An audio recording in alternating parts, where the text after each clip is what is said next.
Hey, you scaped your man lately? You've been scaping your manhood? Manscaped. It needs work. Manscaped.com/dangle. Promo code dangle. 20% off and free shipping. You can't start the show, Jesse. Okay. The Steve Dangle Podcast. Powered by Sports Interaction. Canada's Sportsbook. SDPN. The Steve Dangle Podcast. With your hosts, Steve Dangle, Adam Wilde, and Jesse Blake. Oh my God. You got a piece of Vancouver Canucks in your arm. They're just falling apart at the pieces. Adam. The seams. That's what I mean. How could is you? it really going to go down like this in Vancouver, guys? Are we really going to fire a coach because the team is doing bad stuff? I don't know about fire the coach, but listen, it's October. I think we found out that expires after 6 games. I think that's it. Right. That's it. That's all. And I think management knows that it's not on the coach this time and it's on the players. I mean, Luke Shen going at JT Miller at center ice. And the game's not even over. It's going at the end of second period. Yeah. And Luke Shen's 100% correct. Yeah. And then before you said, what were they yelling about? I don't know the exact play that they were yelling at each other about. I assume it has something to do with JT Miller being on the ice for every goal against ever.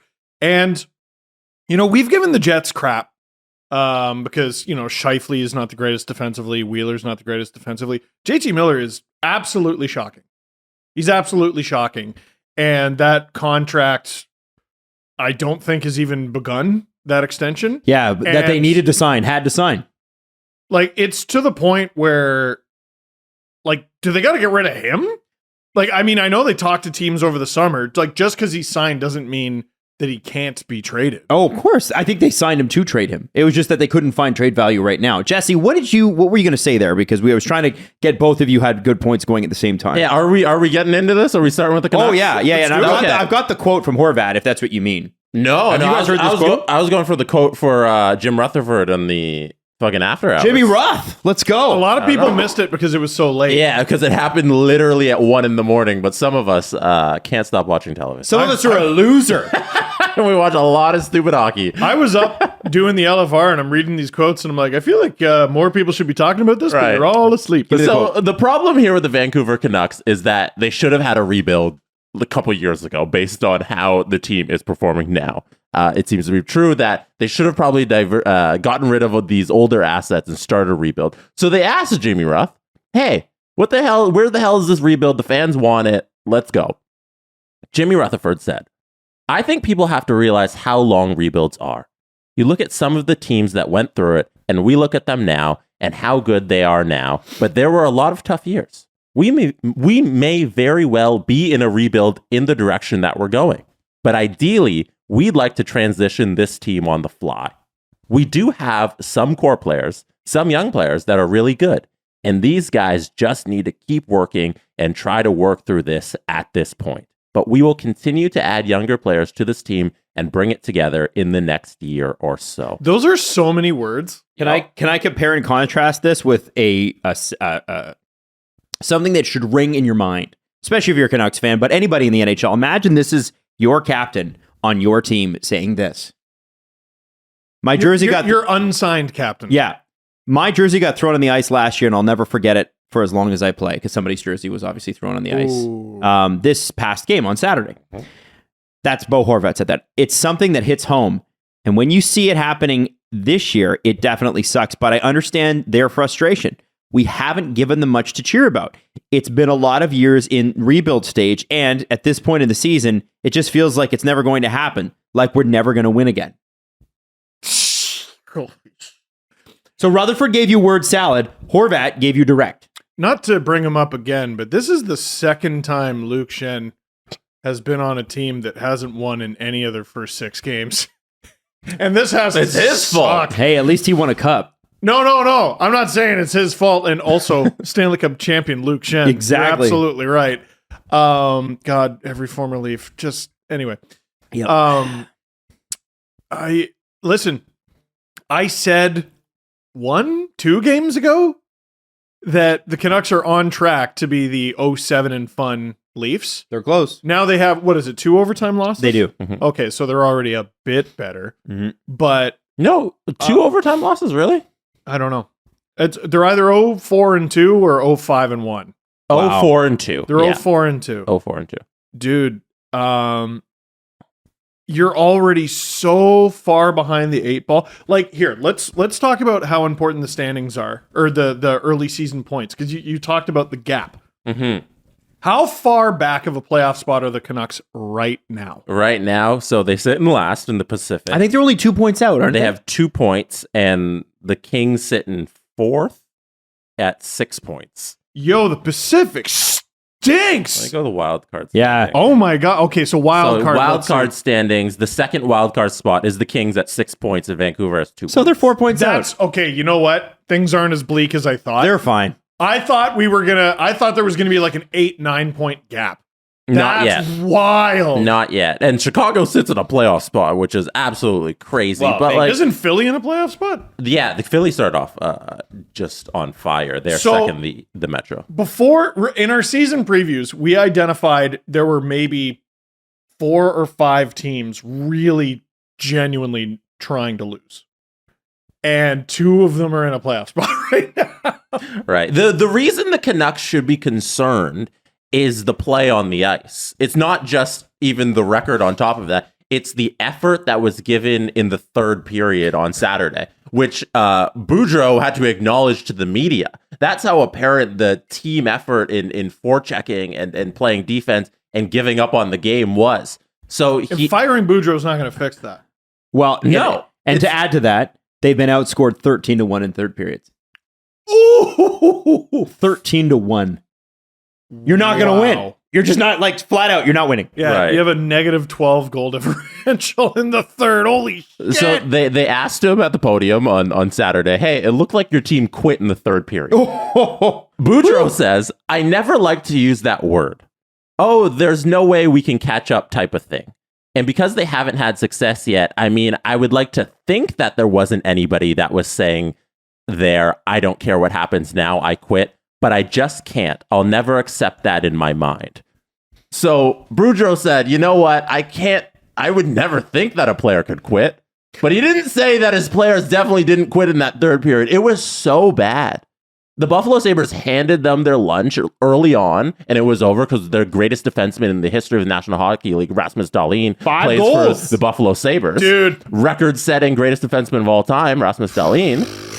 And Whoa. the Canucks literally gave up by the second intermission. Yeah. It was pathetic. And so Sabres are a wagon. what is it? Oh, yeah. Yeah, by the way, yeah, they're 4-1. Sweep of the West. That I didn't know. That's crazy. And they're getting in terms of goals saved above expected, they're the top goaltending team in the NHL. Incredible. That's Yeah. so They perfect. have I love Craig this. Anderson and Eric Comrie. Yes. Come on. You know why? Because Eric Comrie's winning the Vezina this year. Actually, it'll be a tandem Vezina win like it used to be in the 90s and 80s. Yeah. Comrie and wouldn't it be sick if Craig Anderson, who's 8 million years old, wins a half Vezina? I think we really got to figure out who's scouting hockey and why they're bad at it. Because, I think you're right. yeah. Like, look at Darcy Kemper. Wasn't he like Darcy Kemper was a goalie that a couple teams gave up on? Darcy Like, Kemper has had 3 careers. Like, I remember talking about him as like a non-option in the NHL because he was years ago. Now he's won a Stanley Cup, and now he's with Washington, who doesn't really feel like helping him very much. Who leads Well, the Sabres listen. in goals? Rasmus Dahlin. No. No? No. McDavid. The Sabres in goals. Sabres. I think you said the NHL. Oh, Oh man. Tuck? Alex Tuck has Oh. 6 goals. A lot of tucks. Wow. A lot of tucks for Alex. Matthews Tuck. got That's some gross. some ground to make up, eh? Oh, yeah. Yeah, just a bit. He had a slow start last year too, and I know that's a story league wide because he won the Hart and won the Rocket. He looks great. I'm sorry. Oh man, I think he looks great. We'll talk about the Leafs a little bit Yeah. later on, but I'm not taking shots at Austin Matthews. I think he's had a great start for sure. Whoa, you hate him? Yeah, I know. What do you got to say about Marner? Yeah. Huh? What's next? Oh, So the Canucks, anyway, yeah, they Canucks. get not trying. Well, and so okay, so with Bruce Boudreau saying that, he's saying I would hope that they haven't quit, and you know, so maybe they haven't quit in terms of themselves, but they seem to have quit on each other, at least for now. They're not playing for each other. And like, listen, we talked about body language last show when it came to Mitch Marner. Elliot was talking about it again this weekend. My body language comment is for JT Miller and Luke Shen. What was so pressing at that moment that you guys couldn't have waited the 20-second skate to the dressing room to scream at each other? That's what very tiny Connor Garland was trying to get across. He's like, yeah, Connor Garland's in the middle of them, and they're both towering over him. Yeah. He's telling for a back check. JT Miller's been awful on defense. Dude, apparently, we've been on this for years. No, he's worse. He's so much worse. Is he worse than Scheifele and Wheeler? I'm joking, Jets fans. I mean, they are bad. But Way bad. worse. They have bad moments where I feel like JT Miller just doesn't know how to do it. Or doesn't try. Defense. Both. Defense is not about not knowing how to do it. Okay, red flag when you're a good player and Tampa lets you go. Red flag. Yeah. Red flag. I don't care how many points he's put up. Dude, red flag. When did we stop hounding guys for that, by the way? For defense? Yeah. Like, Well, I think Kessel got shit for it and he played defense. his entire tenure in Toronto, and I never hear it get brought I think up. because first JT off, it was Miller. lazy at the time because he played defense, but the team was so bad. Like they took a ton of shots at Kessel and Phaneuf. Phaneuf had his limitations.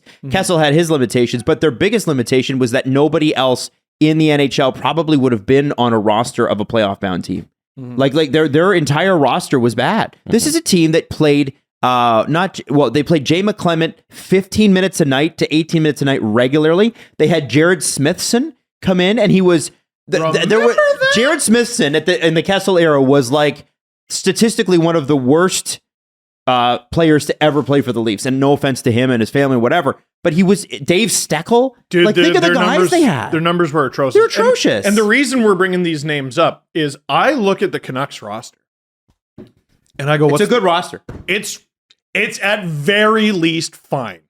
Their blue line's not great. What upgrades you, I think, is Thatcher Demko. Demko's great. I'm begging for a win, Thatcher. Fuck. My fantasy team, bro. Holy shit. Well, that's what he's going to get if he's not quitting on you. That's and like I can't drop him because what am I? Oh yeah, what they always tell you in business: sell low. I got JT Miller too. I'm dying. Stop it. Anyway, I'm JT Miller's going to score for you though. Tic Tac Tomar just beat me this week. I'm dying. Please, for the love of God, I need the Canucks to get back on the rails. I pitched this as a segment idea to Jesse and Steve, and I think we're going to do it at some point either this week or next. Jesse is going to go through, because we're now like a month into the season here, and we're going to have Jesse go through and go where Steve went wrong with his drafting. Not necessarily the players he drafted, but how he went wrong. I want Jesse to analyze Steve's team and go, do not make the same mistake Steve did. My team's actually doing pretty well. There's no goal. I thought you just lost. There's no. Like, it's a really tight pool this year. I have no fucking goalies. Like, I can't win. I had 7 goalie starts last week, and I think one win. Is that what he can't win, or is he flawed when he drafts his players? I don't know. Well, it's all dependent on the league and the team. We'll see. Mm-hmm. I want to know. I'm going to kick both your asses. I thought Jesse was going to go in on you there. JT Miller here. Yeah. So, Mr. No Defense. And like, this is a league with no plus minus. Thank God. Oh, yeah. Because, screwed. if I had it, I'd be negative $1 million. Because JT Miller is... Listen, he got his contract for a reason. Yeah. These are the expectations that come with it. And when you stink, you get lit up for it. If bad players are on the ice for all these goals, it's the coach's fault. The coach has to play you, JT. He has to play you. You're supposed to be the team's best player. Yes. Based on the money. Or at very least top 3. And he's looking like a non-option. So they play tonight versus Carolina, which is a tough out. Yeah. That's tough. That happened to the Leafs last year. They had that horrible game against the Penguins, followed it up with chicken soup for the we got our ass kicked soul.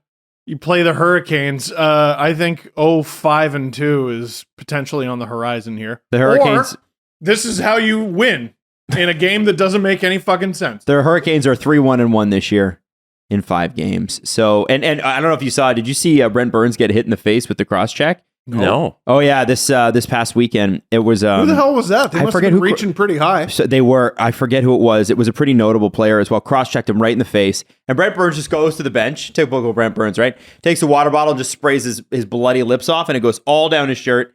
Back on the next shift. I mean, the Just a the beast. positive there is he doesn't have any teeth to knock out. That's true. They all. You know that from the Kit Kat commercials. You would. I mean, you talk about a guy who has really capitalized on all the things his face lacks. He's every commercial. I mean, I want the script for his next commercial to just be like, check it out. I got a big beard and no teeth. Anyway, Buy this. yeah, I would. Apple Auto Glass. Like, just, You can't fix this face, but you can fix your car window shield. yeah, Yeah. you know, you can fix your empty gas tank. I'm Brent Burns for Esso, and like, I can't find the cross. It's a hell of a cross check. It's worse than the cross check for Matthews and Darlene, and it won't get looked at. really? Yes, absolutely. last year? Well, no, because Matthews is Darlene. It slid up his thing. This guy, it didn't slide up anywhere. Cross checked him right in the mouth. I love how like the toughest, like rough and tumble players in the league, all of a sudden turn to "it was an accident" when stuff like that happens. I got to Absolutely. see that clip. So with the Canucks playing the Carolina Hurricanes tonight, obviously the third period is like if the game doesn't start till 10:30. So I will miss this game. But the period Is to it watch 10:30? here is it's a 10:30 Fuck, I thought start. it was 10. Wait, the Canucks. Yes. Okay, thank God. No, 9:30 Leafs. Yeah. I'm pretty sure the Leafs are 10. Doesn't matter, guys. Doesn't matter. The point is the third period is going to be the one to watch. And that Eastern Standard Time will be after midnight. But I think it'll be fascinating to see how, because I think of all the things that matter the most for the Canucks, the third period's been their Achilles heel. It's the reason they're in this position. If they don't turn it around tonight, like you could be listening to this tomorrow morning going, oh, the Canucks kicked the Hurricanes' ass. Everything's good. You could be listening to this and saying that. And you made fun of me for talking about Seattle and their first game last year, where they had a 3-0 lead. Or no, sorry, they were down 3-0, came back, but they weren't able to win it. Canucks had a 3-0 lead over Edmonton. If they just hold on to that thing, even if you win 3-2, you can't tell me their season isn't going completely differently right now. On Friday's show, I said about Saturday's game that they needed to win that. That was a must win. They didn't do it. Yeah, but even if they're like, if they win that game, they're 1-3-2, which looks a lot different than That doesn't- 4-2. That doesn't help this roster. Like, I think the Yeah, it conversation does. now needs to be about what is the GM going to do? Like, are we going to do the rebuild here, Jim Rutherford? Are we tearing it down? Well, Are he's we- the president. Yeah, the Patrick president. Alvin, but they have that very interesting who's actually in charge dynamic. Right, but like, are we actually going to try and move JT Miller fairly soon before before this contract? Like, we get any deeper into it, you know? It's like Sell low. Foolproof strategy. talking like at the end of the summer or something like that. Like, is it a sell time for the Canucks? They're going to try and rebuild on the fly. How do you do that? What do you rebuild though? Like Right. Horvat, I think is worth holding on to. No Pedersen, Hughes. no one's obviously. taking OEL. Yeah, Pedersen should be part of your rebuild. Hughes should be part of your rebuild. You could trade Besser, but I think he'd be decently served as part of your rebuild. And also, he's hurt. Höglander. You can't trade a good goalie like Demko. You want to hold on to that. Yeah, of course, you want to, and you don't have anyone to replace him with, unless you like. You can. The Canucks can really, really, really commit all in for Bedard if they get rid of Demko. I think, And- and there would be takers for Demko because the goalie market, it would be. You imagine what it would do to the. But I think But you don't want to my- do that. if you're the Canucks, you do what the Jets do. You have a good goalie, you hang on. Yeah. You build around the goalie. Like, yeah, I know people are saying rebuild what? What are you doing? Oh, I think you gotta get out from under the Myers contract. I can't believe that. Remember, OEL still plays there, and Well, like, at the money okay, that he plays. 7.2 until 2027. Dude, yeah, but none of those things, like when I think rebuild, I think dude with 1 or 2 years left on his deal who's useful. Myers isn't good. OEL's not good. Who else we got? So that's 13 million And cap right there. Horvat's a UFA at the end of the season. That's all you got. So committing to a rebuild to me means trading Bo Horvat. But it also means handing over the team to JT Miller. And by the way, Horvat and Miller are, from what we read and what we heard last year, that's the dressing room split along those two guys' lines. Are you a Miller guy or a Horvat guy? Do you need to eat that? Horvat. I wasn't gonna. I was gonna wait. I was just taking it out. Horvat. He's opening a peppermint patty. What the fuck? I hadn't even put it in my mouth. All right. Horvat, JT Miller. Well, now I'm gonna eat it. Yeah, you weren't gonna eat it. I was just taking a peppermint patty, opening it, and putting it there to not eat it. First of all, No, I'm Steve. I was never gonna eat this chocolate that I just had in my hand. So Horvat, JT Miller. The team has to decide whether it's the Horvat team or the JT Miller team. But that's the reality. Even getting rid of Horvat, looking at their cap friendly, everybody's locked up. Yes. What is how do you? It's such a good question. How do you rebuild the team if you were trying to rebuild? and we go back to vibes. Mm-hmm. They're horrendous. They're catastrophic. They have to split that dressing room up. They're going to kill each other. Yeah, man. Like, I really don't think this team is miles away from being competitive. And like, what? How many points out of a playoff spot are they? 4? Yeah, they have 2, and LA has 6. Canucks could be in a playoff spot by Saturday night. Literally. Yeah, just one good week. There are 7 teams in between them, though. Yeah, but they could be. What if they all got lost all week? No, every game. All teams. Holy shit, 31 teams lost 4 straight. All right, literal Larry. Jesus. And you know what? Talking about Steve's also not going to eat the chocolate. Just going to take it out and look at it. I'm having another one. Just I'm having another one. You know, these aren't even my favorite. The thing about peppermint patties is you always look at them, never eat them. You got to wait for them to season while they're in the air. It's like a bottle of wine. You definitely unwrapped that chocolate not to eat it. Oh, man. I was going to eat it, just not that fucking second. But now I got to eat it. All right, let's get into You Can Bet That with Dave Bastel. Sports Interaction, Canada's Sportsbook, presents You Can Bet That with David Bastel. Must be 19 plus. Please play responsibly. Ontario only. All right, Dave, we got a big night tonight. So Leafs and Golden Knights we're going to get to in a second, but I want to start with the Bears and the New England Patriots. What do we got on tonight's game? And the reason I'm bringing this up is because Jesse is very, very about the football stuff, and I always want to see what your opinion is and then see how Jesse would play it. Oh, interesting. Okay, yeah. No, you know what? New England favorites, heavy favorites, about 8.5 points. I don't usually like laying this many points, but I think they dominate the Bears, and the Pats' defense is so good. I wouldn't be surprised if this is a 2-touchdown win for the Pats. A lot of good props, Jess, with the running backs on both sides. I can't wait to play some of those a little bit later on this afternoon when I kind of break down some of the numbers. What about you? Yeah, I think the easy choice is under anything passing with Justin Fields. Because that guy cannot throw a ball downfield. and over rushing. Yes, exactly. And throwing the ball isn't big on Justin Fields. No, I know. It's not like a part of his job description. He's not good at it. But a lot of people are going to be scared away from the high line for the Pats. But I agree, 100% agree with you that they're underrated in the way they can dominate a bad team. And I think they'll cover that number. How is it that Chicago always gets the worst quarterbacks? Like Cutler had like a couple of good years. They made the finals once with him, right? But like Mitch Trubisky, who I'm seeing now as a Steeler, I'm like, oh my god! And then this guy can't throw a football. What's the deal? I don't know. They haven't been able to produce a good quarterback in a long time. Yeah, in a long time. Mm-hmm. Steve loves it all. Jim McMahon, maybe. Jim McMahon back in the day. I think the Bears are going to get eaten up by Drew Bledsoe. That's all I'm saying. That's right. There it is. So throwback take. I like it. Really. Yeah, the most famous Pats quarterback. Leafs and Golden Knights tonight. Pretty even matchup, Dave.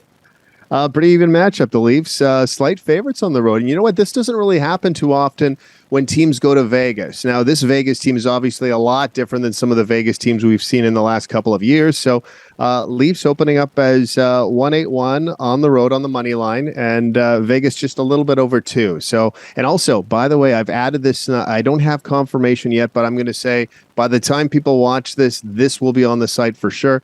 A lot of Phil Kessel props because you always have the Phil Leafs thing. Yeah, exactly. You got to have it, right? So whether you're cheering against or for him, I'm a big fan of Phil Kessel. I think he's kind of turned into a little bit of a cult following now that he's left Toronto.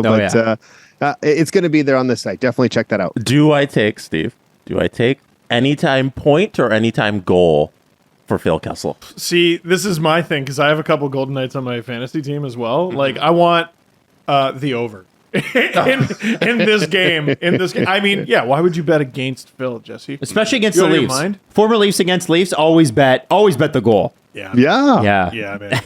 going to be there. We've also heard that the prop about Phil Kessel's goals this year at Sports Interaction may have reached his ears, and he said hammer the over. That's the rumor.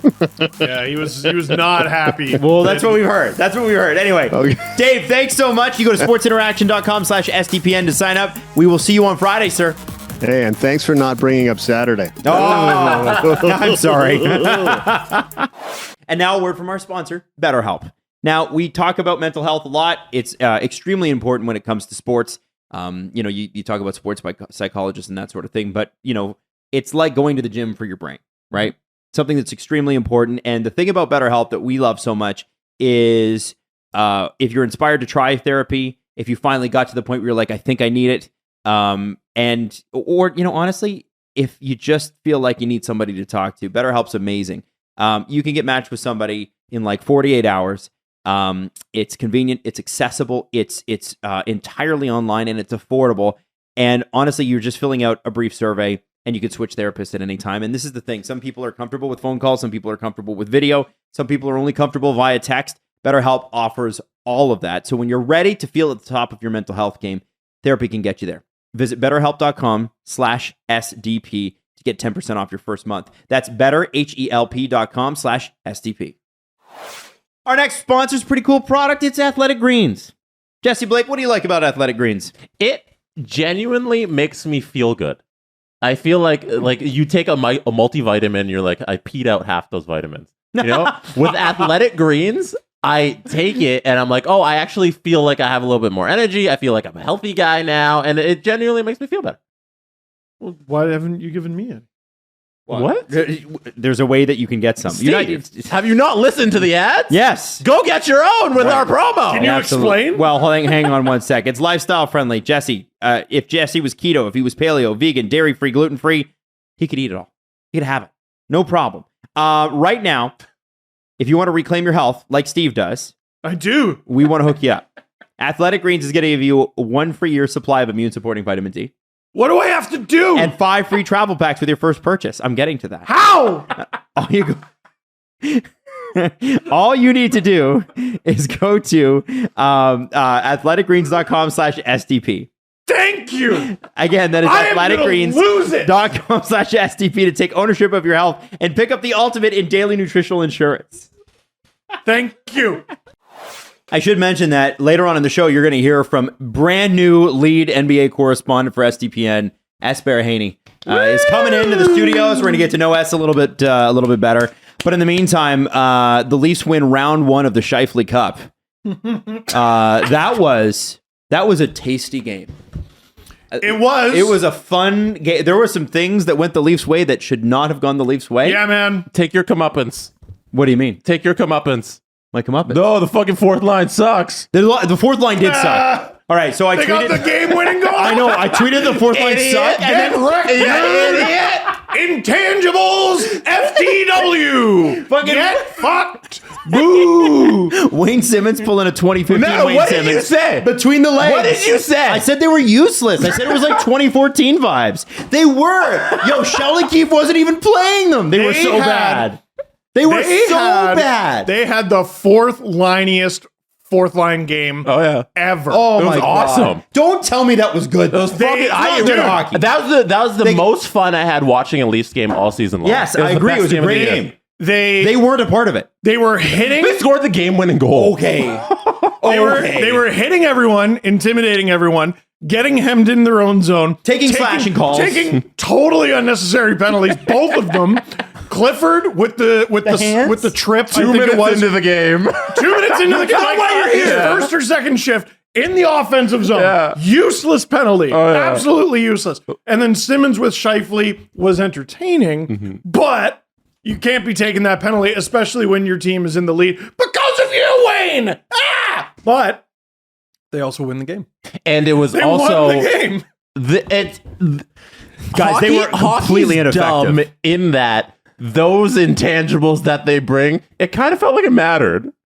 In that game, it In that game It did. versus the Jets, where the Jets are all chippy, it was important to have Wayne and Clifford. Okay, so let's fucking fun. But you take that line and you throw it out against Boston in the first round. We're not doing that. Yeah, but if they did, this is the problem, right? So the Leafs play a team like the Jets who are objectively just not as good. Okay? They should beat the Jets. The Jets are good. That's another team I look at on paper. I'm like, why are you bad? They're just not as good. They're fine. Okay, but they're I not think as good as the fine. Leafs. Is that fair? Yes. Are we Yeah. arguing in that? Yeah. No. So the Leafs can go throw Clifford and Simmons out there all they want against the Jets because they have three good lines that can compensate. My problem is, and again, we're reaching too far ahead, but I'll say it anyway, in April, when you need the tough guys to come, we need tough guys to play. We can't have tough guys doing what Wayne and Kyle Clifford did against a team like the Bruins, like the Lightning, a team that we're likely going to play. You mean what Clifford did last season in game one? Yeah, 100%. Man, we need. Listen, I'm so down. What I was so impressed with the Leafs is fucking Morgan Riley going, yeah, no, you're not gonna fucking do that to my guy, and punching somebody's face in. And I think the Leafs do stand up for themselves a lot more than they used to. I think there is toughness there from the players. And I do think they play a little bit tougher when Clifford and Simmons are in the lineup. That's what a lot of people are saying. However, those guys are not good enough to go. If you want that, you need to get a higher skilled version of that. That cannot be what we have being tough going into the playoffs. It can't. This is the challenge, though. So Zach Aston-Reese doesn't look like he's going to play tonight against Vegas. That's right, because they liked it. He's going to get healthied. Obey Kubel was a healthy scratch against the Jets, and Engvall was a healthy scratch against the Jets. Engvall's going to get back in. Obey Kubel's still out. Zach Aston-Reese is still out. Zach Aston-Reese and Obey Kubel were the guys on Camp's wings. Right. And I liked their potential for being a really good fourth line. They, in the games that they had, did not prove they could be as effective as the wild cards that Wayne Simmons and Kyle Clifford are. And they're wild cards. They are. They're going to give you a shift where they fuck shit up. And they're going to give you a shift where they score a goal. And they're going to give you a shift where they put you... That line put their team down for 4 minutes unnecessarily. And scored the game-winning goal. And that's cool. I'm down. But what I'm saying is we need... If that's what's going to make the team get tougher, if that's what's going to, if that's what it's going to mean for Morgan Riley to throw his gloves and, Matthews to throw the hits he was throwing, he was awesome. We'll get to that. Yeah. But if that's what it will take for them to feel a little bit, then you got to go out and you got to get some toughness that can play a little higher up in the lineup. What if they be more effective fourth liners? That's such a difficult thing to acquire. Like a tough guy who can play up in the lineup isn't something you can just go out on the street and purchase. A third line guy, you can. What if Wayne's the thing that gets Morgan Riley riled up and allows him to defend Nick Robertson? Then we need more from Morgan Riley. And like we saw, the If that's the broadcast case. even mentioned it.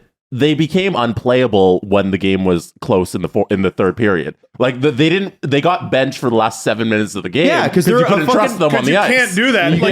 Yeah. Like David Kampf is your top pure defensive center. You can't put him out with those two, frankly, defensive liabilities. Right. So you're going to put him out there with, I think it was Kerfoot and Yarncroke. That's a good third line. Right. I can deal with that. Kerfoot with Kampf and Yarncroke. Okay. Yeah, that's how you shut a game down. But based on what we said about those guys and the challenge laid down, Engvall, can you finally fuck shit up? Finally. I'd love to see that. Aston Reese, fuck some shit up next time you get in the lineup. Kubel, 20 hits. Great. Can you do anything else? Fuck some shit up. For as chaotic as the fourth line has been, it hasn't been chaotic enough. They haven't been disruptors enough. That's what the Leafs want out of their fourth line. This is a message. Yeah, but they got guys that did it. They got exactly, Jason. Yeah. And those guys are going to keep their like- lineup spots. Make I no don't mind mistake. it. This isn't. I think I misread the situation. This isn't Wayne and Kyle getting a couple games and then they'll go right back to the other fourth line. No. Aston Reese and Kubel, have, for the time being, lost their spot. They lost it. This isn't an experiment. They've lost their spot. For effort alone.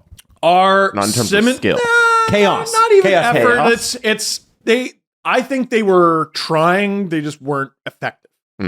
So eventually, either Simmons or Clifford are gonna have a stinker, and they'll lose their spot. It's probably the next game. So who knows, Guys, it's not a good line. It's not. I would prefer to have Kubel's speed against Vegas personally, but this is the message. This is how you need to play to get in our lineup. Whatever you bring to our team, you need to bring more. Is there anything wrong with the standard for the Toronto Maple Leafs getting raised? No, I think that's great. For intensity, for belligerence, for toughness, and frankly, because it's a contact sport, violence. There's something. And Wayne and Kyle are not afraid of that. And There's something that triggers our reptilian brain. I think if Keefe randomly put Simmons and Clifford into the lineup against Dallas, we'd be like, oh, okay, well, Dallas is a big team. I suppose I get that, but it's we'd be Winnipeg. concerned. It meant It's something. Winnipeg, and everyone's like, yeah, all right, that's fair. No one had any objections, did they? It made complete sense, and it worked, frankly. So And saying they're not good, I think, is unfair because they were good at the things they were supposed to do, but they were also bad. And in some they other were lucky respect. they put the team down for 4 minutes for 2 stupid penalties. They were. If those guys are going to be effective, they can't take penalties like that. And this is the thing. Totally. I'm not rooting. So whenever you criticize a Leaf player these days, it's a little bit like you must hate them. I fucking love Wayne Simmons. Are you kidding me? I want to see success for these guys. It's my team. I'm cheering for them. But when you play a team like Vegas, as highly offensive as they are, it's going to be a problem if you take penalties like that. Yeah. So yes, it's great that you got a goal. Yes, it's cool that you brought that. But if you're telling me, Steve, that the Clifford Simmons line experiment, whatever, them taking it will draw more out of Kubel and Aston Reese and eventually make them better players, great, I'm good with that. But I am not good with us going, well, our tough guys are Simmons and Clifford and we're playing the Bruins in the first round. Yeah, no one wanted to hear this from me in the summer. No one wanted to hear it. It's an 82-game season.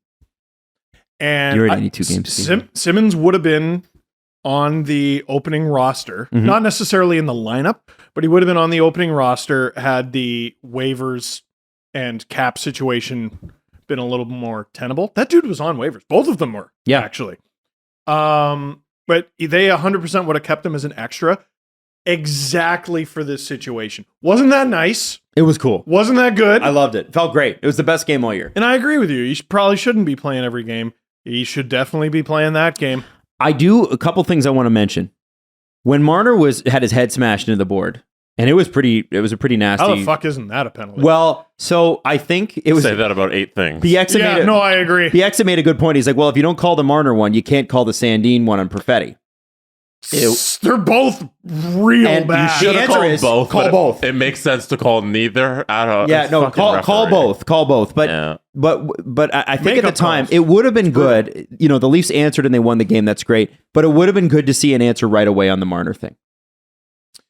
No, I agree with that. I think there needed to be, and I'm not talking about people like, what do you want them to do? Take a stupid penalty? No, I want you to grab the guy's collar and shake him around a little bit and go, next time your head's coming off. Well, that's what I want. And who, like, that game was rough and tumble, and it's because of Simmons and Clifford, right? No. The Jets still drove the physical aspect of that game. Absolutely. Because there was that dirty hit, or unfortunate incident, whatever you want to call it. I don't know if DeMelo's a dirty player, but the game didn't get chippy until the Leafs got the lead. Leafs got the lead. They crashed Samsonov. They try to take Tavares' fucking head off. Thank goodness that hit didn't connect. They run over Nick, and then all of a sudden, there's your first fight. Sandin hits Perfetti. There's your second fight. The Jets still drove it. So, but as much as that was a step in the right direction in terms of sticking up for yourself, that's been the way to get to the Leafs. Still wasn't good enough. And to be fair about the Marner play, it kind of happened on the side where there was action in front of the net. If you remember where it happened, because it happened along the board. Corner. It was in the corner. So I wouldn't maybe the Leafs just didn't see it as it happened, because for those instances, you need to react right away. I don't give a shit. You see Mitch Marner down on his knees, Rich Clune ask questions later. Right, but they might not have seen the actual hit, like the players on the ice. I don't care. No, but if they don't see it, then there's no reaction. No, you turn around, and if you see Marner down, and I'm saying that they might not have seen the whole thing. Any of it? They might have thought he slipped into the boards like that. It was kind of off the side of the play. The Robertson one, there was such a reaction because it happened right there. The puck was going, and everybody saw it. So I'm trying to give them the benefit of the doubt for not immediately going after that kid's such a tough nut in that Mitch Marner play. Oh yeah, he's Robertson. Good. Yeah. Oh yeah. That was a hard hit. He's been rocked like 4 times this year. Mm-hmm. Dallas got him a couple times. He doesn't give a shit. It was really close to his head. I was scared. Yeah, it was for a little close. dude. Yeah, it was close. I don't remember who. I think it was Josh Morrissey. I mean, you got to give him credit for. Oh, well, I was going to say at least it was clean, but it was called interference. Yeah. It was borderline. He thought the guy was going to get the puck, and I wouldn't call it dirty. Listen, Winnipeg Jets fans, I said it in the LFR, I'll say it again. I have a buddy who's a Jets fan and a ref, and I could hear him from here. Mm-hmm. I don't understand how the Leafs get out of the Riley Morrissey fight.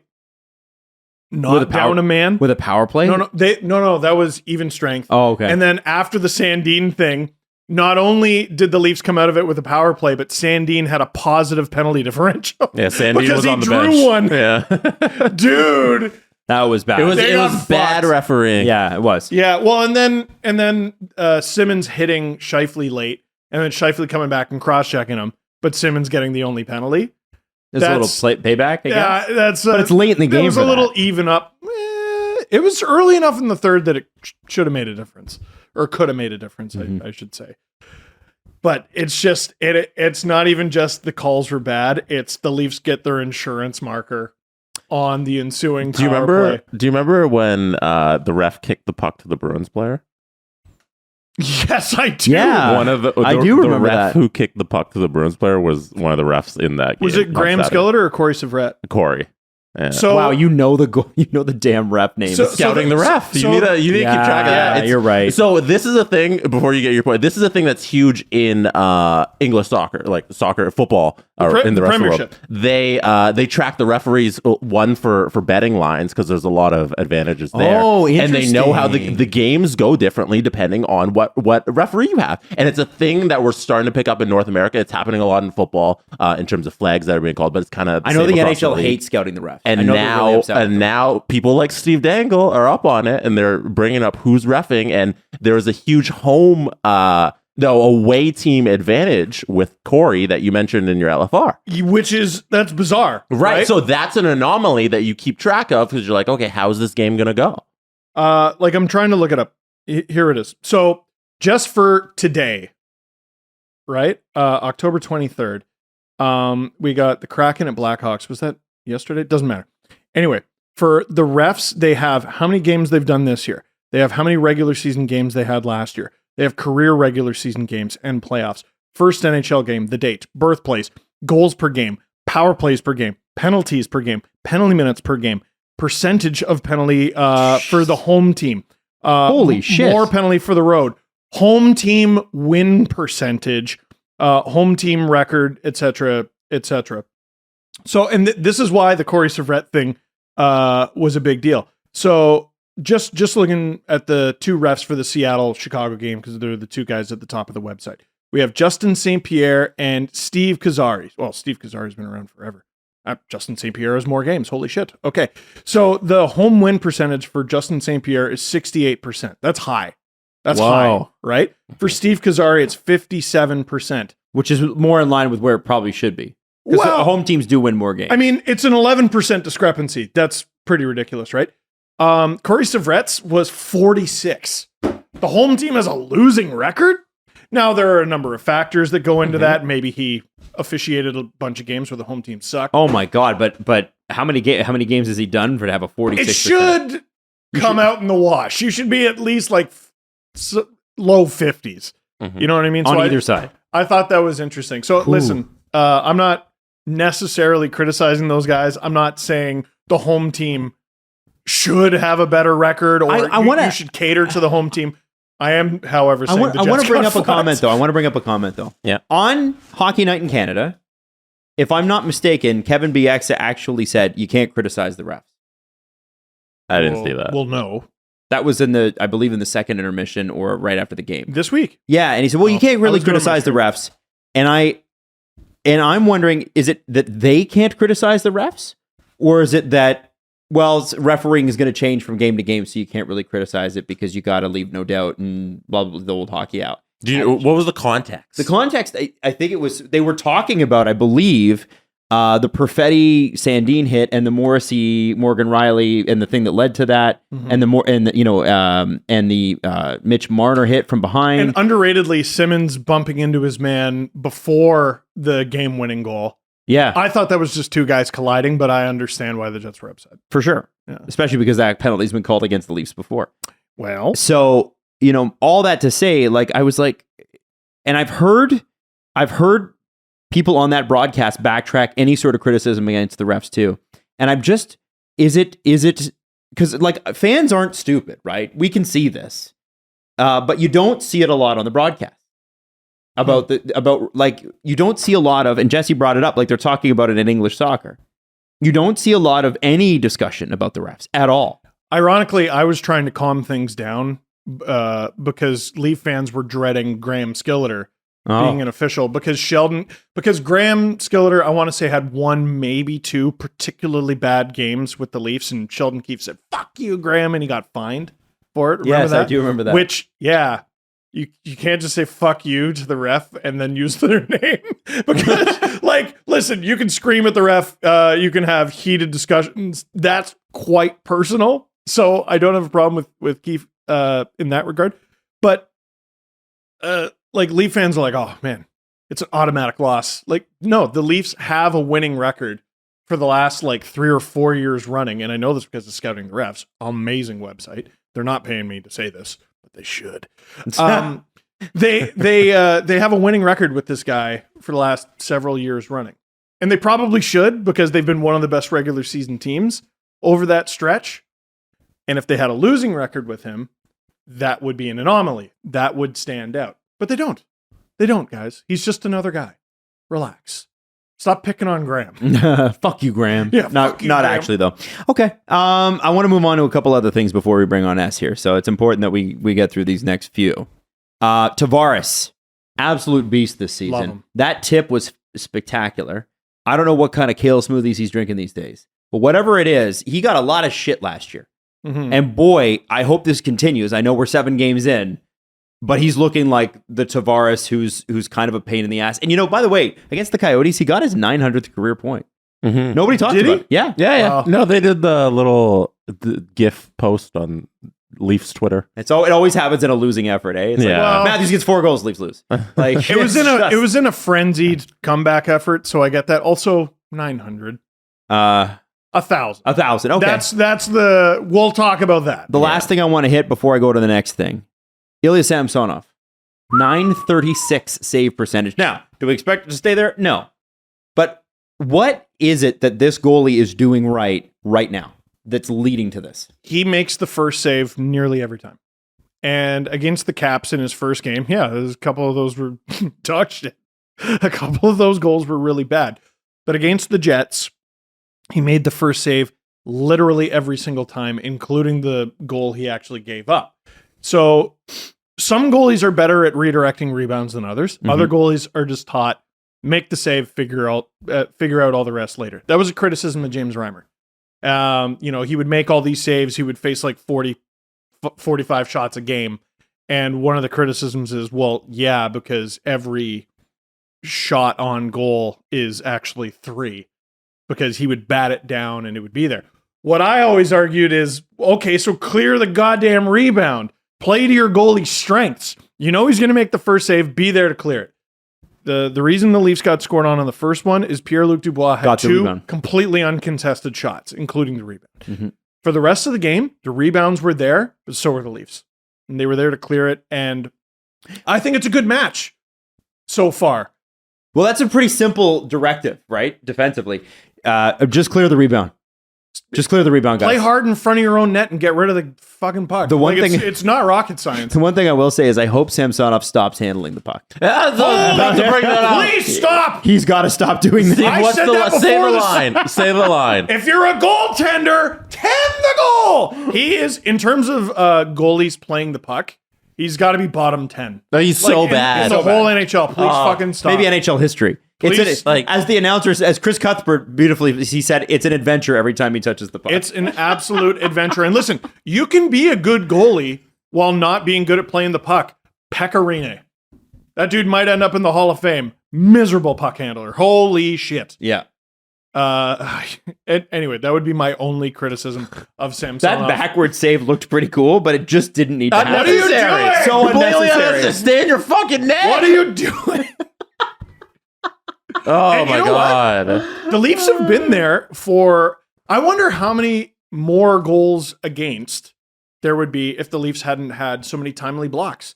We know Matthews saved a goal at least once. Mm-hmm. We know Hall has saved a goal at least once. And I think about those things and I'm like, oh, where would Samsonov have been?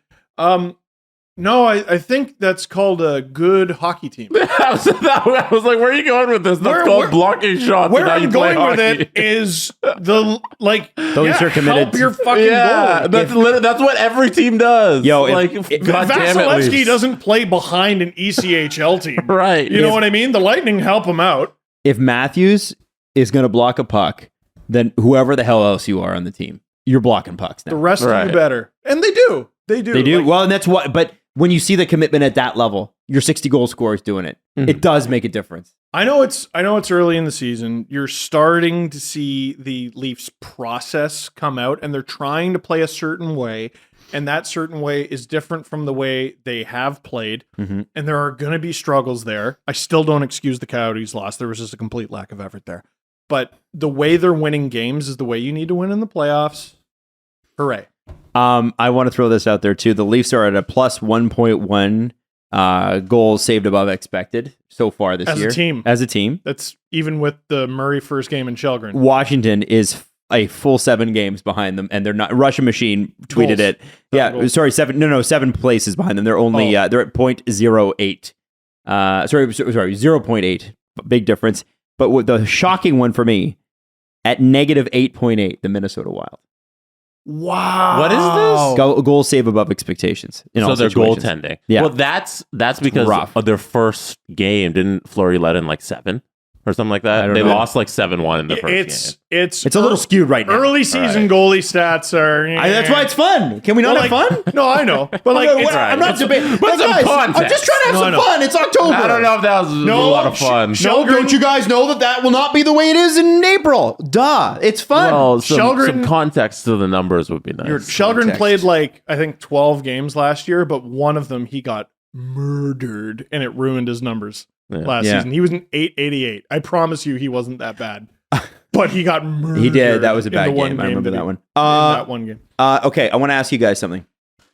So he's injured now, but Juraj Slafkovský, when you start a player who's like a first-round pick, and you're playing them to start the season in the NHL, what do you normally want to do? Play him and surround him with talent. Right. So Slafkovský has had 10 minutes and 34 seconds, 9:37, 12:41, 9:52, 14:26. That's really good. And then he got injured. That's good, right? Like good, solid start. Yeah, they tried to get him more ice time in a game that was out of hand. Right. In that last one. Right? Shane Wright, 6 minutes, 650, 636, 842, 551. What are we doing, guys? What are we doing here? And like, I understand the argument. Maybe you can say he hasn't earned it. He had that one game where he got fucking rocked. Wayne Simmons played 10 minutes.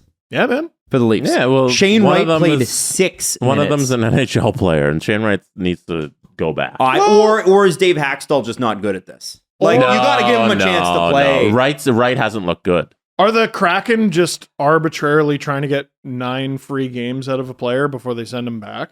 Yeah, and they've been, because he's been healthy scratched a couple times. They're trying to extend that 9-game window that they have. God, what do you send him do? back. I don't This think is what he's I'm going to talking stay about, up. though. What's going on over there? This is a guy you picked 4th overall. He's an extremely important. Whether he's playing well right now or not, his success is vital to your success as a franchise. You got to do what's best for the player, and I'm positive it's not this. It can't. This is not the right move. It can't be. No, it's a waste of like the 9 games because he's not playing anyways. It's weird that they're doing it this way. Right. I think he's only got 1 point. It's kind of weird he's even got that. He didn't even he hasn't even gotten any special teams time. Not even put him on the power play. And I have to say, like, is Seattle that good? Are they that deep? You can't put Shane Wright on the power play. And this is why I ask. Dave Haxtell and Flyers fans back me up on this one. Questionable coaching decisions forever and ever. Amen. Even with the Leafs, I was like, But then we get to the tumultuous relationship between every GM and every coach ever, where coaches are like, listen, it's not my job to develop these guys. It's my job to try to win hockey games. And if given the choice, I don't think Dave Haxtell would have him on the team at all. Clearly, he doesn't want him on the team. But what does that do to an 18-year-old player when your coach is like, fuck off, I'm playing you 6 minutes a game? Like, think about this. Dave Haxtell's got to think about his own job here, too. Because they had a god-awful year last year, and you got the 4th overall pick, and you're trying... If he's actually trying to send a message upstairs, my message would be, what success have you ever had at the NHL level? You were terrible with the Flyers. The Leafs were disappointing when you were an assistant coach there. And now you're the head coach in Seattle. What great sparkling resume, Dave Haxtell, do you have? Wow. It's well, and wasn't his whole thing supposed to be he's good at working with young guys? I don't know. Because of his success in college? Don't know. Yeah, I just... man, if I was Ron Francis, I'd be flipping my shit right now. This is a Ron... He can fix it with a phone call. You're going to Kingston. The point about Haxtell is it's really important. I think, Adam, it's a really good point because I was looking for this quote from Haxtell after one of the games last week where Shane Wright only played. It was on Friday where Shane Wright only played like 6 minutes and 33 seconds or something like that. So Haxtell says, we've talked a lot about a real good plan for him developmentally. We're making sure he's got some real good, positive opportunities to be in the lineup. Bullshit. That quote is just not factual. He's playing him on the 4th line, so he's not playing with highly skilled players, and he's playing him less than 7 minutes every single game of his NHL career. Haxtell's lying to the media saying that he's putting him in a positive position. Even if the argument is we're putting him in the lineup, we want him to be effective on the shifts where he is on the ice, and we're challenging him to be effective, but he's not being effective. Even if that's the thought process, how many times are you willing to do that before you mercifully let the kid go? Yeah. Right. Or just like try him up in the lineup. Yeah. Yeah. Like, with the 9 games, try stuff. Like if you have a back-to-back, play him more on the second half. If you have a weaker opponent, Chicago, maybe you give him a little bit more ice instead of less. This guy hasn't had a winning record. I'm looking at his record with Philly. It's better than I thought. The reason he got let go is, remember, they finished 3rd. They were out in the first round in 17-18, and then in 18-19 they were just trashed to start the year. He hasn't had a winning record since 17-18. His winning percentage, his last year in Philly, which was a half year, .452. Then last year in Seattle, it was a .366 because they were bad. And now I know it's 7 games, but it's a .429 again. What? Come on. Here's the one experiment I would love to do, and maybe you gave me an idea. Please do. Remember, I did that article about Paul Maurice's coaching career, How's how his he never goaltending? had a good goalie.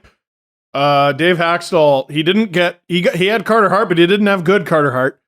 Well, he did have good Carter Hart one year because they did it at 42 and 26. Yeah. Yeah, and then good. after that, right? Yeah, but Carter Hart's been since then. Wow. He's been bad. What came first, the chicken or the egg, right? And then, Grubauer gets nominated for the Vezina. Mm-hmm. Probably shouldn't have been, but he got nominated for the Vezina, goes to Seattle, and he's immediately terrible. I'm wondering what the correlation is here. When does Seattle have that conversation? Well, I think they got to have it now. I mean, listen, okay, fine. He was better in Philly than I can remember, but I can remember those Flyers years being a bit Flyers tumultuous. fans hated him. He honestly, he doesn't have the resume to justify this treatment. If you don't want Shane Wright, you got to tell your GM, and if your GM says too bad you're keeping him, you better play him. Yeah, what is Ron Francis doing? He's sitting on his hands here. He needs to make something happen with the guy he drafted. Yeah, you're putting this on Hacksaw. I ultimately see this as Ron Francis's problem. Ron Francis wants him to play. They'll tell him to play him. Send him to Kingston. Yeah, if he go get 25 minutes a night playing first line center in Kingston and light up the league. I don't know, light up the OHL. It doesn't make sense. Points. Yeah, literally. It doesn't make sense having him there playing 7 minutes. Well, and then if they are going to, listen, I think we all agree that this is going to end up in Shane Wright getting sent back to the OHL. Yes. You should not be sending a player back to the OHL in November. Shit or get off the pot. Yeah, they've been delayed. They've been healthy scratching him so that they can delay these 9. Is it 9 or 8? I believe it's 9. It's 9 games. 9, yeah, and then on 10, the first year of the. It kicks. If they send him down after 9 games, his ELC slides, which I think that's what they're going to do. Fine. Stop extending this. It's whether you send him down now or 3 games from now. It's the same outcome. So what are you doing? Is he eligible for the World Juniors? Oh, definitely. Yeah, okay. I think that's an avenue he's got to take as well. Go play in the World Juniors. I think even if he sticks with the Kraken, they should send him to the World Yes, Juniors. Is that what you're saying? Both. I don't care. Either way, just get him some ice time in some competitive environment that's not Seattle. And I don't know if you guys saw his first career point. No. Most underwhelming first career point ever. Whatever, he got a point in the show. It happened in the second period. He had tipped a puck that eventually went into the net, and it wasn't registered on the score sheet that he got an assist on it. So he didn't officially get the point until the third period when they recorrected the scorecard. And we're like, oh, Shane Wright actually tipped that in. He probably doesn't even have the puck. So I don't know if I assume somebody went back to the tape and tried to find the puck, but who knows if the puck went over the glass or whatever happened. But he didn't know he got his first career point until 20 minutes after into the next period. That sucks. Fucking Shane Wright, I feel for you, dude. It's an awful start to your career. That sucks so much, man. Yeah. You're playing 6 minutes, you have 1 point. Your first career point's delayed because of scoring error. No. Someone save Shane, man. Yeah. Someone save Shane. Save this man. Get him back to Kingston. What the fuck? Okay. Listen. Been a good one. Shall we bring S on? Yeah.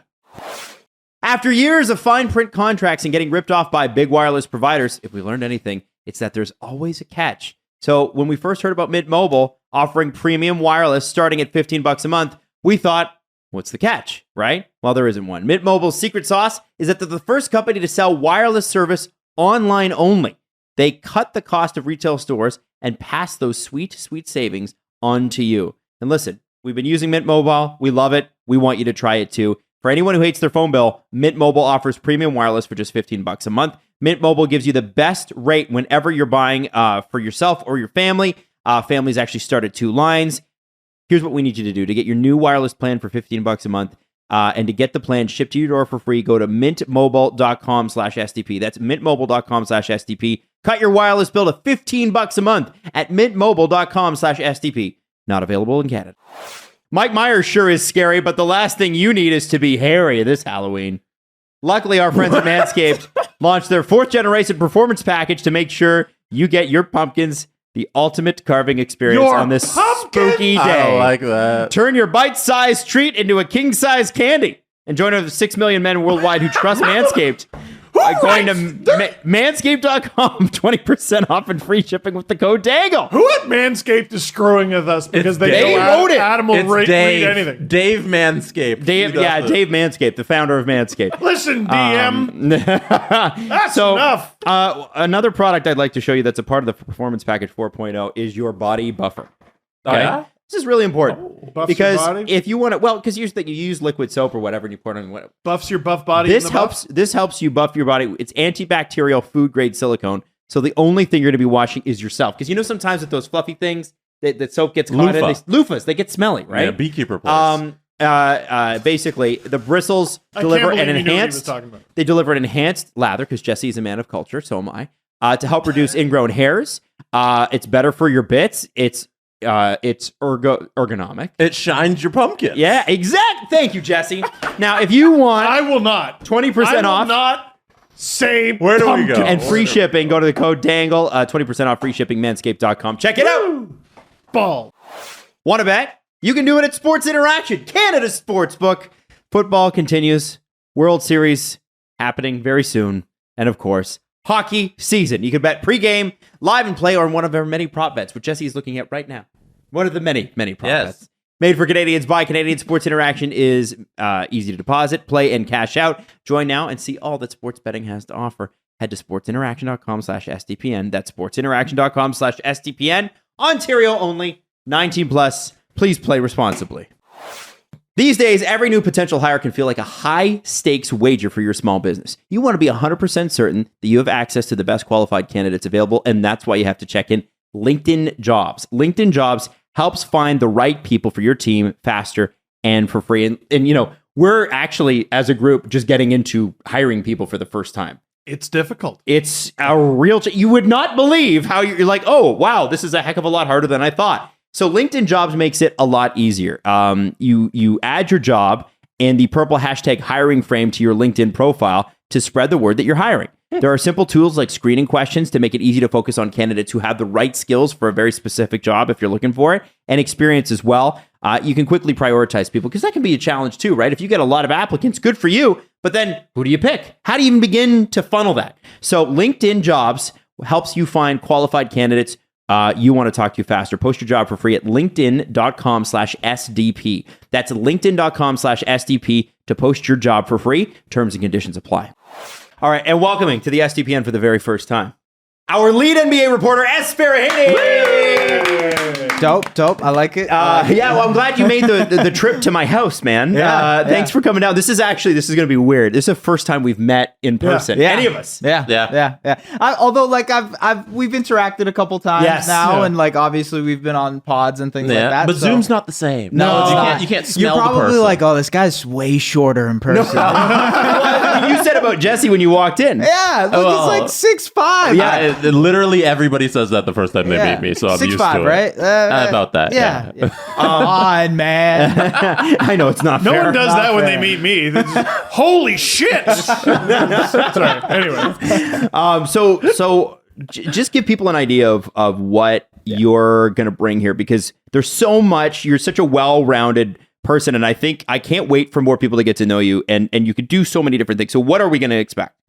There's a lot of stuff that's coming to the channel, and we're going to try out things, test stuff to see what you guys enjoy. But I think mostly the YouTube content will be as it's been for me for the last couple of years. You'll see the player breakdowns, team breakdowns, things that I like to do analysis-wise, all around the NBA. So all 30 teams, there will be different things that happen throughout the week when we talk about it. You'll see a bunch of shorter videos that we do as well, TikTok-oriented, 1-minute stuff. And on top of that, you'll be getting some writing from me in the form of a newsletter, which will be for the casual fan, the hockey fans who might not really be following that much, or just the nerdier basketball people that might be following. You'll like that. And then, of course, the podcast, which is, going to be released in the next coming whatever amount of stuff. But yeah, I'm excited for that. It's a really, really fun time. I'm excited to just be as creative as possible. And between you three, we've talked about it a bunch, but the ability to just the world is your oyster. Let's go out and let's see what kind of stuff we can make. There's going to be a lot of dope stuff, man. A lot of dope stuff. Which camera am I looking at here? We got a couple going. Yeah, whatever you want. I feel really bad for us because with the NBA, there's never any storylines. Yeah. What about plain and no post game stuff? Nothing. Nobody's getting thrown through chairs or punched in the face by their own teammate. Yeah, exactly. It's honestly, it's sort of an embarrassment of riches when it comes to the NBA, because it's so much of it. The NBA is truly the only sport in North America that's pop culture. right? And the football is a little bit, but I don't think football's around long enough. Yeah. I think when you like Tom Brady's pop culture, but like the Golden State Warriors are pop culture, right? They're the Chicago Bulls are pop culture, at least with Jordan and stuff. And that's what's so cool about it's like you almost where do you even start every day? No, you're right. And the thing that I think differentiates football and basketball is the fact that they're not wearing helmets. You can see them. You can recognize their faces very, very quickly. So people know the face of a LeBron James. They know the face of a Steph Curry. And that just makes it so that like the recognizability, I don't know if that's a word I'm using, but like that is huge. That's huge. Everybody notices. My girlfriend told me that basketball is her favorite sport to watch because they wear the least amount of uniform. So what you're saying, I think, holds true to the casual audience because she was like, hockey, you can't see them. You know, they're wearing all this equipment. She's like, basketball, it's shorts and a tank top. You know, it's a great spectator Pretty sport. easy. Yeah. And like for you, I'm really excited for you to do two things.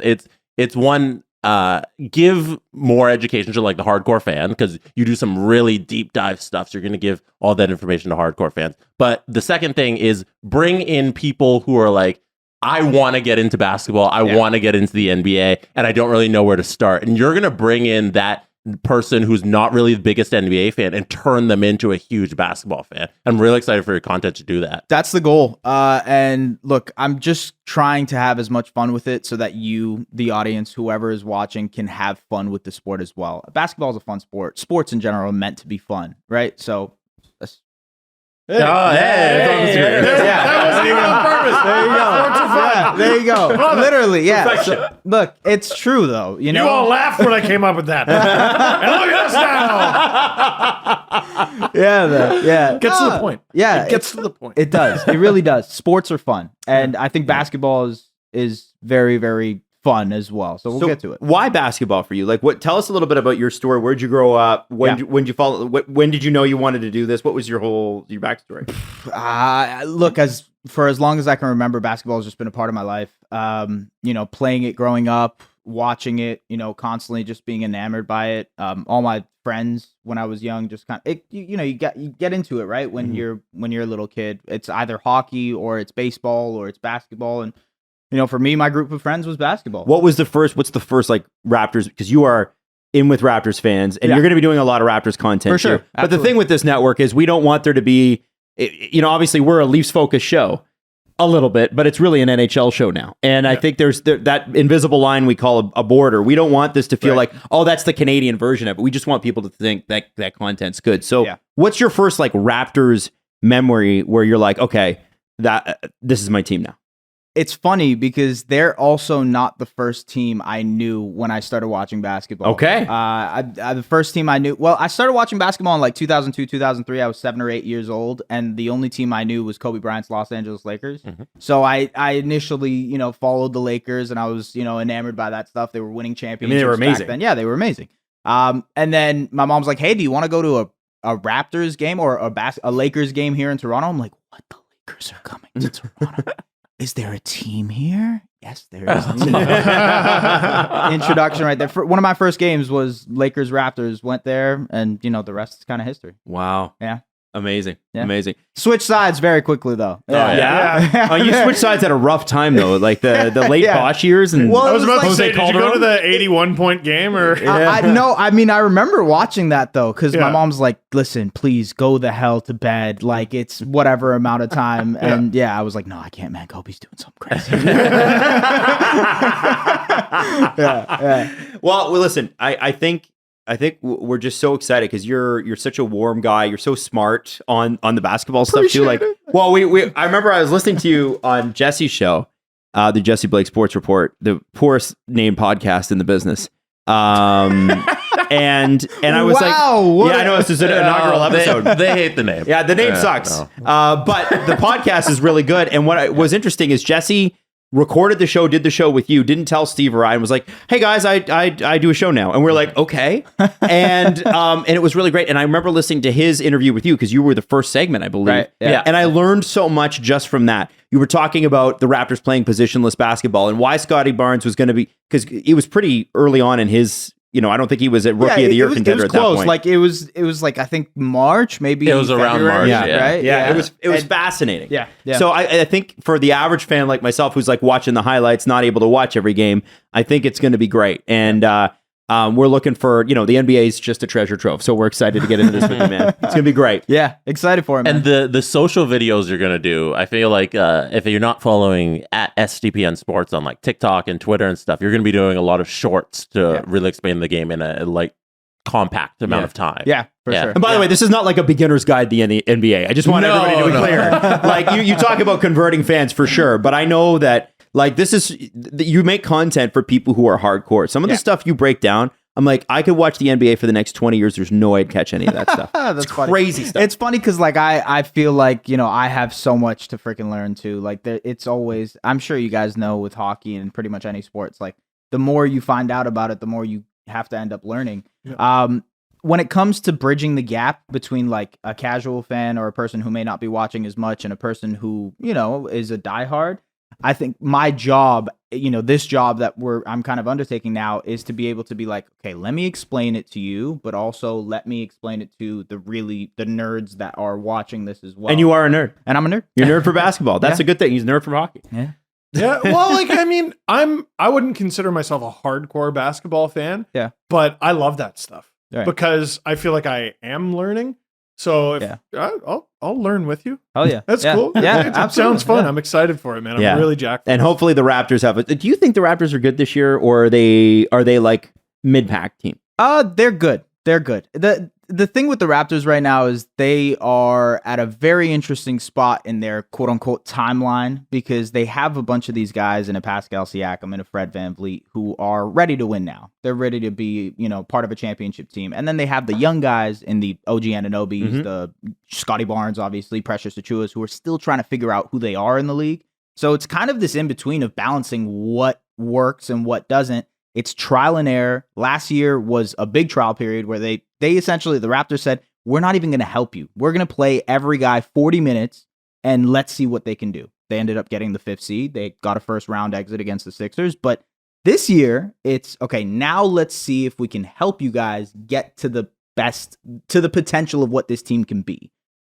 Let's see what happens. Okay. Not sure. Can we do 5 minutes on some other basketball stories? Yeah, please bring them up. Los Angeles Lakers. Yeah. Is there favorite reality You'll show. definitely see a Westbrook. little quick video this week on Russ. What did you think of Russ's shot where he's trying to get that awful 2-for-1 jumper at the end of the game? Look, I versus mean, the Trailblazers? it breaks all conventions of what you think of for what basketball makes sense in that last second. It sucks. Oh, wow. It's like, Okay, coming on the network with a boom there. Holy. it's just it was a bad play. It was ridiculous. That's so profound. Oh my god. And look, man, like he's a former MVP. He was one of the best players in the league, 4 or 5 years ago, 6 years ago, but now he's just not that player anymore. I am on the side of it not being his fault, though. Like, the Lakers being a complete shit show right now is not because of Russell Westbrook. It's just the fact that they are a bad team. Well, GM LeBron didn't want.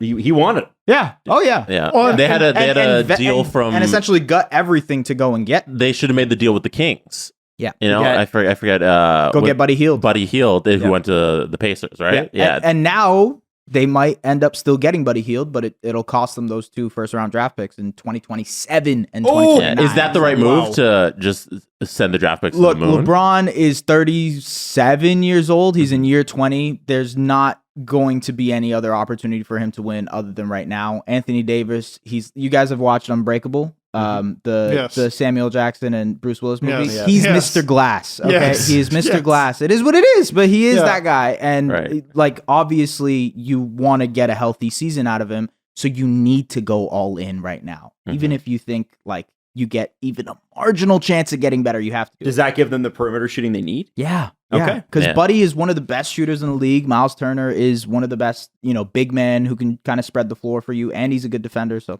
Yeah, it's kind of a no-brainer for them. I think it makes way too much sense, but we'll see if they The scariest thing is that they don't have their first round pick this year. Yeah. And if that lottery, if it's in the lottery and the Pelicans still hold that pick, it goes first overall or something crazy, and you miss out on one of the greatest talents in the history of the best basketball prospect since LeBron James. Literally, yeah.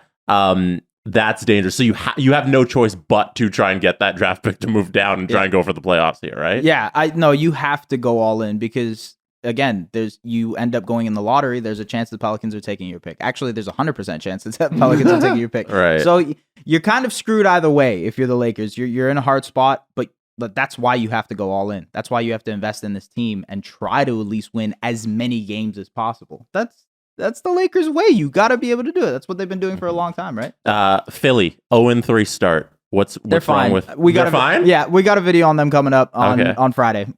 Yeah. So we don't need to be concerned about James Harden taking over the offense from Embiid. I'll talk about it. Okay. That's a good teaser Friday. Gotcha. He's not even going to answer it. I like that. Around the league, Brooklyn Nets. Is Kyrie going to stay on the court this year? Is Kyrie Durant going to work? Look, Kyrie needs to stay on the court this year because he has a contract coming up. He has to get paid for, and if he wants to end up staying in the NBA and be a $30 million player, he has to play well and he has to be healthy. Like who would sign him at this point to that kind of money? That's kind of the question. The Lakers. The Lakers. Fair. So the thing is, Russell Westbrook is getting paid $40+ million. I think it's like $45 million. He would be off their books this summer, which gives that opportunity to sign a guy like Kyrie Irving. So, yeah, I mean, the Lakers make a lot of sense. It makes sense because of the LeBron James connection as well. We'll see. But yeah, he definitely needs to play this season, and he needs to play well. So. The Pelicans is Zion for real? Are they a playoff team? Yeah, I was actually watching last night's game. He hurt his back. I hope he's okay. It was a bad fall. Yeah, it was a pretty nasty fall. I hope he's okay. I hope he's fine. It didn't seem like it was too serious, but they are fun, man. They're going to be like the media darling team. Everybody's going to talk about the Pelicans.